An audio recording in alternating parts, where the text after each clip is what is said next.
Hey guys, it's Dale with the insurance. Today we're going to talk about a topic. It's kind of like the black sheep of health insurance. The article's title is Individual Short-Term Disability Plans. And as I said, disability insurance it's not given much thought, especially in comparison to kind of the broader topic, health insurance. And it's unfortunate because disability insurance not only can be a lifesaver, but definitely provide peace of mind. So, for instance, let's say, and God forbid this happens, but let's say you blow out your back playing flag football or touch football or pick up basketball, or you contract a virus, but both or any accident keeps you away from work for an undisclosed amount of time. Disability insurance this is where it's very helpful. It would then kick in. Some people are lucky enough to have this coverage through their insurer. Through their employer. So their employer might provide kind of a short-term disability policy for them. But those people who are entrepreneurs, independent contractors, self-employed, these are the people that may need to look into kind of individual disability plans. The benefit is those people who are typically, to put it blunt, kind of unprepared, who don't have this coverage, they're forced, when they do have an accident, they're forced to raid their savings. Those that are prepared or who have short-term disability insurance, this protects against that, right? So let's say you did blow out your back, you couldn't work for a few months or even longer. Your disability insurance would pay 50 to 60% of your total income in the interim, right? So that's talk about peace of mind at a most vulnerable time. Not only does it save your savings, but it also allows you to rehab and get back to 100%. So let's say you don't have disability insurance, you want to go take the next step and start looking for it. Things to keep in mind.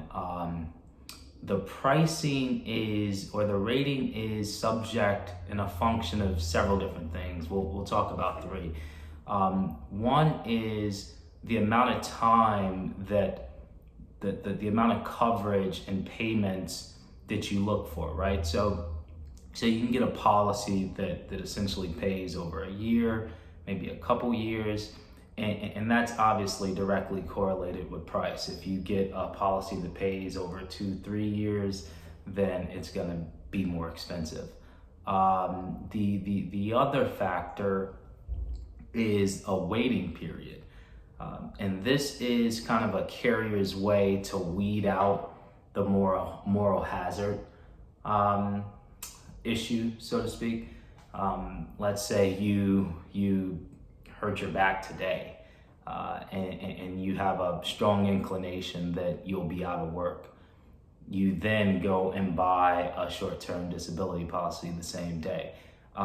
They don't want you to do that, right? They don't want to insure somebody who's already hurt. So obviously, the longer you're willing to wait before you can file a claim, the cheaper the policy.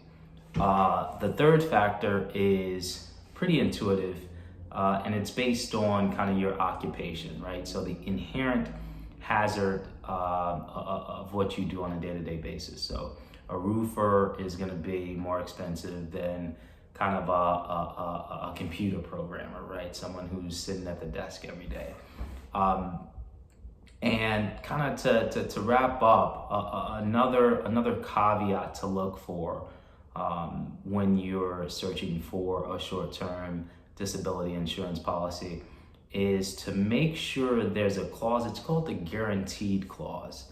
And it simply states that if you're on time and current with your premium payments, that your policy automatically renews.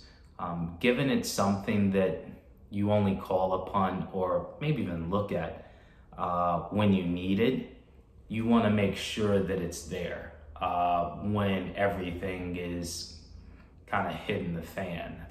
You know that you have coverage. So once again, one of those coverages that we hope you never need, but it doesn't get a lot of attention, and it should. And for peace of mind, I would say especially any self-employed or entrepreneur out there or independent contractor, please go out and look for this policy. You will be so happy in the future if you have any accident that keeps you away from the office for any amount of time. Thanks for stopping in, guys, and we'll talk to you next week. Bye.